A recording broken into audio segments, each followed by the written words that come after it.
Praise the lord. పరిశుద్ధుడైన యేసుక్రీస్తు వారి నామంలో అందరికి కూడా శుభాలు ప్రకటిస్తూ ఉన్నాను. గతించిన ఉదయం నుంచి కూడా దేవుని యొక్క రక్షణ, ఆయన యొక్క కాపుదల మనందరికీ దేవుడు దయచేస్తూ వచ్చారు.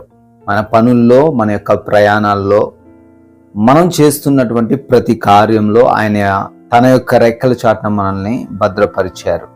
అందును బట్టి మనం సజీవులంగా ఉన్నాము అనుటలో ఏ సందేహము లేదు కదండి. దేవుడు గొప్ప దేవుడు, అద్భుతాలు, ఆశ్చర్య కార్యాలు చేయగలిగిన దేవుడు. హల్లెలూయా. సో ఈ రాత్రి కాలంలో దేవుడు మనతో మాట్లాడుటకు సిద్ధంగా ఉన్నారు. ఆదికాండము 22వ అధ్యాయము 14వ వచనం. Genesis chapter 22 verse 14. అబ్రహాము ఆ చోటికి యెహోవా ఈరే అను పేరు పెట్టెను. హల్లెలూయా.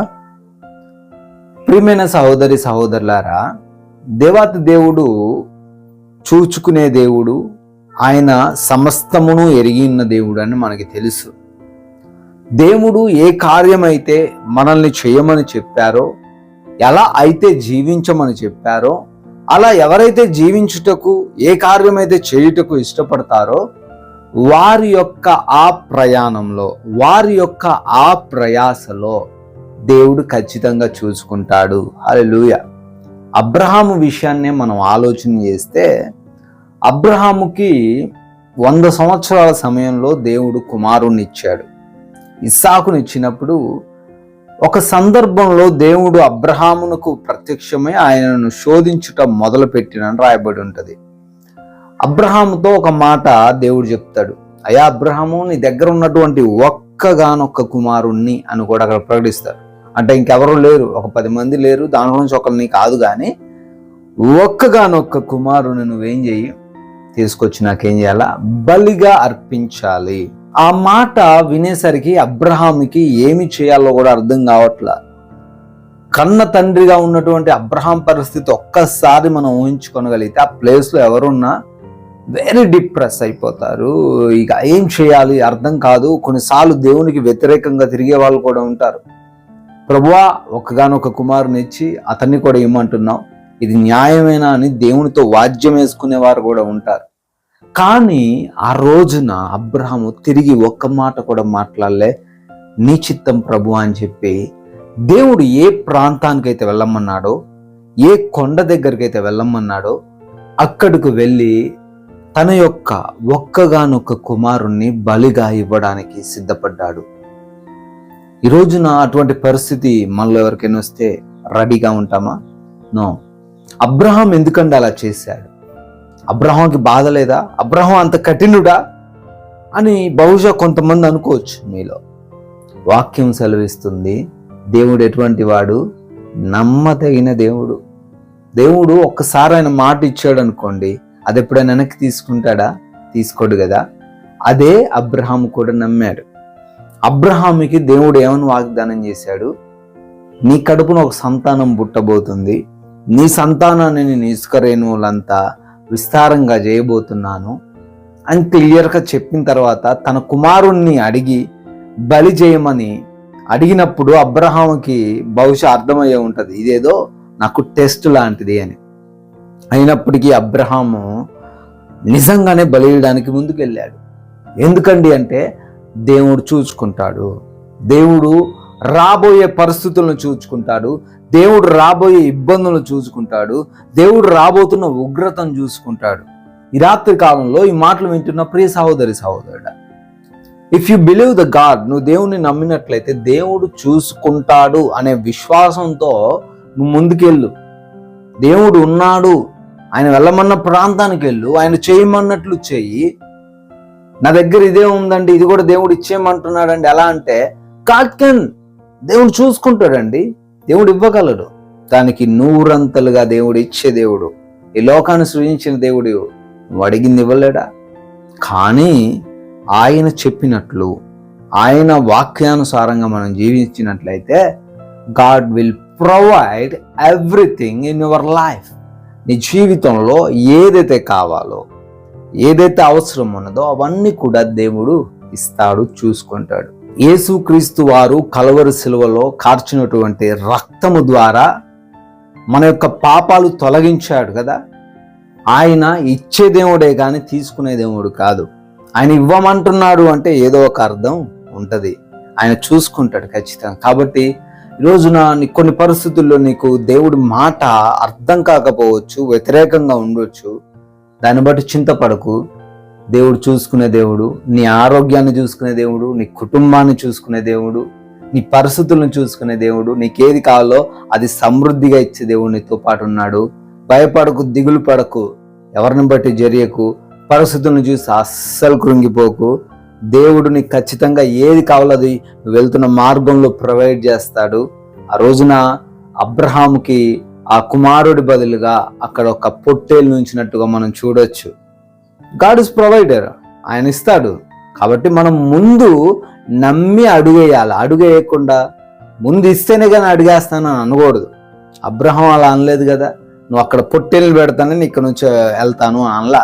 అక్కడికి వెళ్ళిన తర్వాత ఆటోమేటిక్గా పొట్టేలు అక్కడ ప్రొవైడ్ చేయబడింది, నీకు కూడా ప్రొవైడ్ చేయబడుతుంది. నువ్వు నమ్మి విశ్వాసంతో అడిగేసి చూడు, గాడ్ విల్ ప్రొవైడ్ ఎవ్రీథింగ్. నీకు ఏదైతే కావాలనుకుంటున్నావు, ఆరోగ్యమా, ఆర్థిక పరిస్థితి, లేదా నీ కుటుంబంలో శాంతి సమాధానాలు, లేదా నీకు గర్భఫలం కావాలా, నమ్మి అడిగే దేవుని వైపు నాడు. దేవుడు నీకు కావాల్సిన ప్రతిదీ కూడా ఆయన సమకూర్చే దేవుడు, ఆయన ఇచ్చే దేవుడు అని నమ్ము. గొప్ప కార్యాలు, అద్భుత కార్యాలను చూస్తావు. రాత్రి నమ్మి అందరి కొరకు కూడా మేము ప్రార్థించడం ఇష్టపడుతున్నాం. అందరూ కూడా ప్రార్థనలో ఏకీభవించండి. May God bless you all. ఇంతవరకు కూడా మనము వాక్యాన్ని విన్నాం కదా. మన దేవుడు మనకు ఇవ్వలేనిదంటూ, మనకు చెయ్యని కార్యం అంటూ ఏది కూడా ఉండదని మరి విన్నటువంటి వాక్య భాగమును బట్టి ప్రార్థన చేసుకుందాం. ప్రతి ఒక్కరు కూడా ప్రార్థనలో ఏకీభవించగలరు. ప్రార్థన. పరిశుద్ధుడా, ప్రేమగల తండ్రి, కృపగలిగిన దేవా, జీవాధిపతి, మీకు స్తోత్రాలు చెల్లిస్తున్నాం తండ్రి. నీవు ఉన్నవాడవు, అనువాడవు, గొప్పవాడవైన దేవుడవు ప్రభా, మీకు స్తోత్రములయ్యా. మరి సమయములో, ఈ రాత్రికాల సమయములో నా తండ్రి మంచి వాక్యము ద్వారా మాతో మాట్లాడారు. మీ వాక్యము నమ్మదగినది, మీ వాక్యము మా యొక్క ప్రాణమునకు నెమ్మదినిచ్చేది. అవును తండ్రి, మరి మనుషులు ఇవ్వలేనటువంటి, చేయలేనటువంటి కార్యాలు మీరు మా పట్ల జరిగిస్తారు. సమస్తమును మాకు అనుగ్రహించే దేవుడవు, సమస్తమును మాకు సమృద్ధిగా ధారాళముగా ఇవ్వగల దేవుడవని వాక్యము ద్వారా మీరు సూటిగా తేటగా మాతో మాట్లాడి మమ్మల్ని ధైర్యపరిచారు, బలపరిచారయ్యా. అందును బట్టి స్తోత్రములు. ఎందరైతే బిడ్డలు ఈ రోజున నా తండ్రి వారికి ఉన్నటువంటి అక్కర్లను బట్టి, వారికి ఉన్న అవసరతలను బట్టి మీ సన్నిధిలో మొరపెడుతున్నారో, గోజాడుతున్నారో ప్రతిదీ వారికి మీరు అనుగ్రహించండి. అడుగుడి మీకు ఇవ్వబడును, వెతకుడి మీకు దొరుకును, తట్టుడి మీకు తెరవబడును అంటున్నారు తండ్రి. మీరే సహాయము దయచేయండి. అడిగిన వాటికంటే, ఊహించిన వాటికంటే అత్యధికమైనటువంటి మేలులు బిడ్డల జీవితంలో మీరు జరిగించండి. వారికి ఉన్నటువంటి ప్రతి అవసరతలన్నిటిని మీరు తీర్చండి దేవా. అనారోగ్యముతో బాధపడుతున్న ప్రతి బిడ్డకు యేసు నామములో స్వస్థతను దయచేయండి నా ప్రభువా. అవును నా ప్రభువా, శారీరక రుగ్మతలన్నిటి నుండి విడుదలను అనుగ్రహించండి. మరణాన్ని కూడా జీవముగా మార్చగల సమర్థుడవు, చనిపోయిన వారిని బ్రతికించగల సమర్థుడవు. అందును బట్టి మీకు స్తోత్రములు ప్రభువా. ఈ రోజున ఎందరైతే మరణ పడకపైన ఉండి మీకు మొరపెడుతున్నారో మరణాన్ని జీవముగా మార్చండి. ఎండిపోయిన ఎముకలకు సైతము తండ్రి జీవాన్ని పోసిన దేవుడవు. ప్రతి బిడ్డకు యేసు నామములో స్వస్థతను దయచేయండి. మీరు పొందిన దెబ్బల చేత, మీరు కార్చిన రక్తము చేత ప్రతి బిడ్డకు స్వస్థత కలుగుతుంది. నమ్ముచున్నాం, విశ్వసిస్తున్నాం. నమ్ముట నీ వలనైతే నమ్మువానికి సమస్తము సాధ్యమే అంటున్న దేవుడవు. ప్రతి బిడ్డకు విడుదల దయచేయండి ప్రభా. అయ్యా, అదే విధంగా నా ప్రభా, ఎందరైతే ఆర్థిక సమస్యలతో ఇల్లు గడవని పరిస్థితుల్లో ఉండి మీకు మొరపెడుతున్నారో మరి తండ్రి ప్రతి బిడ్డ అవసరతలను మీరు తీర్చండి దేవా. అవును నా ప్రభా, కావలసిన ప్రతి అవసరతను అక్కర్ను తీర్చే దేవుడు అయ్యా తండ్రి. సమృద్ధిగా నీ బిడ్డలకు ఇచ్చే దేవుడు తండ్రి. వారికి ఉన్న ఆర్థిక సమస్యలను కొట్టివేయండి నా ప్రభా. అప్పుల భారాల నుండి విడుదల దయచేయండి అయ్యా. అప్పు తీసుకునే బిడ్డలుగా కాదు తండ్రి, అప్పు ఇచ్చే బిడ్డలుగా వారిని ఆశీర్వదించండి. తలగా ఉంచుతాను గాని తోకగా ఉంచునన్నో ప్రభా. అట్టి వాగ్దానము బిడ్డల జీవితంలో మీరు నెరవేర్చండి. అదే విధంగా కుటుంబములో కలతలు, కుటుంబములో తండ్రి నెమ్మది లేనటువంటి పరిస్థితులు, అశాంతికరమైనటువంటి వాతావరణం, వీటన్నిటి నుంచి కూడా విడుదల దయచేయండి. శాంతిని, సమాధానాన్ని, నెమ్మదిని ప్రతి ఒక్క కుటుంబములో దయచేయండి. ఒకరంటే ఒకరికి పడన ఆలోచనలు, ఒకరంటే ఒకరికి విభేదాలు, ఒకరంటే ఒకరికి ద్వేషాలు, పగలు, ఈర్ష్యలు, వీటన్నిటి నుండి కూడా విడుదల దయచేయండి. కుటుంబములో నెమ్మదిని, ప్రేమను విస్తరింప చేయండి ప్రభువా.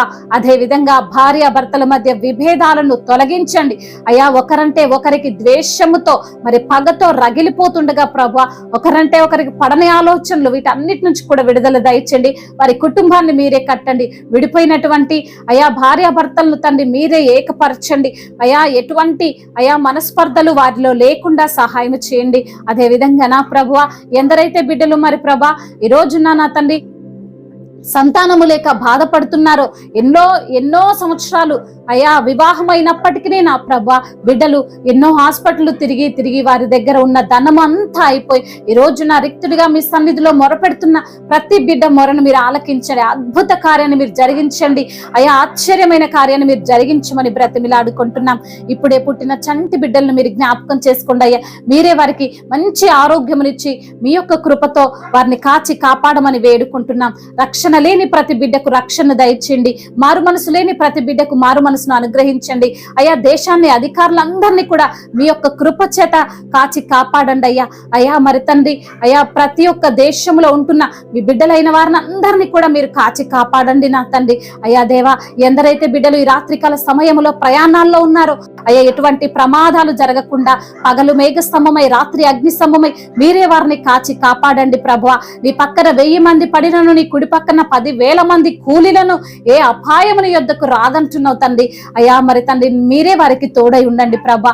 మీరే వారిని కాచి కాపాడండి నా ప్రభువా. ఈ రోజున ఎందరైతే వారికి వచ్చిన సమస్యను బట్టి, వారికి వచ్చిన కష్టాన్ని బట్టి దుఃఖిస్తున్నారో వారి యొక్క దుఃఖ దినములను సమాప్తం చేయండి నా ప్రభువా అయ్యా. వారి యొక్క కన్నీటినంతటిని మీ బుడ్డిలో దాచి ఉంచి ప్రభా వారికి తగినటువంటి ప్రతిఫలాన్ని దయచేయండి అయ్యా. మరి తండ్రి ఎందరైతే బిడ్డలు ఈ రోజున ఉద్యోగం లేక బాధపడుతున్నారో వారికి మంచి ఉద్యోగాన్ని దయచేయండి. ప్రమోషన్ విషయంలో మీకు మొరపెడుతున్న బిడ్డలకు ప్రమోషన్ వచ్చులాగున సహాయము దయచేయండి. అదే విధంగా నా ప్రభువా, ఎందరైతే బిడ్డలు అయ్యా మరి ఇంకా తండ్రి అయ్యా కాంపిటేటివ్ ఎగ్జామ్స్ కు ప్రిపేర్ అవుతూ ఎన్నోసార్లు ఫెయిల్ అవుతున్నారో వారిని బట్టి ప్రార్థిస్తున్నాం తండ్రి అయ్యా. మరి వారికి మంచి ఉద్యోగము వచ్చులాగున, వారు ఆశించింది వారు పొందుకొనులాగున సహాయము దయచేయండి అయ్యా. చిన్న బిడ్డలందరికీ మీరు తోడై ఉండండి. యవ్వన బిడ్డలందరినీ మీ చేతికి అప్పగిస్తున్నాం. యవ్వన వయసులో తండ్రి అయ్యా వారు లేనిపోని ఎడిక్షన్స్ కి అయ్యా మరి బానిసలుగా మారిపోకుండా తండ్రి మీరే సహాయం చేయండి అయ్యా. మీ యందు భయభక్తులు కలిగినటువంటి జీవితం ప్రతి యవ్వన బిడ్డకు దయచేయమని బ్రతిమిలాడుకుంటున్నాం. నిద్ర పట్టక ఎటువంటి ఆందోళనతో బిడ్డలున్నా ప్రభా ఈ రాత్రికాల సమయంలో యేసు నామములో మంచి నిద్రను వారికి మీరు అనుగ్రహించండి. మంచిగా సేద తీరుటకు కృపను అనుగ్రహించండి. యెహోవా నాకు ఆధారము, నేను పండుకొని నిద్రపోయి మేల్కొందునని అయా దావీదు భక్తుడు కీర్తిస్తున్నట్లుగా బిడ్డలు ప్రభా మిమ్మల్ని కీర్తిస్తూ, మిమ్మల్ని ఘనపరుస్తూ, మీ నామాన్ని బట్టి ప్రభా వారి యొక్క చింతలన్నిటినీ మీ పైన వేసి నిశ్చింతగా సేద తీరడానికి సహాయము దయచేయమని అయా. మంచి నిద్రను దయచేసి మరి ఉదయాన్నే లేచి మిమ్మల్ని స్తుతిస్తూ, మీ నామాన్ని ఘనపరుస్తూ అయా మీ యొక్క పరిచర్యలో ముందుకు వెళ్ళడానికి ప్రతి ఒక్క బిడ్డను తండ్రి మీరు లేవనెత్తమని అయా బలపరచమని బ్రతిమిలాడుకుంటూ తండ్రి ఇంతవరకు చేసిన ప్రార్థన అంతటిని మీ పాద సన్నిధిన చేర్చుకోమని మనాదుడు, సర్వశక్తిమంతుడు, సర్వాధికారి అయిన నజరేయుడైన యేసుక్రీస్తు వారి బలమైన నామంలో ఈ ప్రార్థనను అడిగి వేడుకొని పొందుకొని ఉన్నాము మా ప్రియ పరలోకపు తండ్రి. Amen. May God bless you all. దేవుడు మిమ్మల్ని దీవించి బలపరిచి స్థిరపరచును గాక.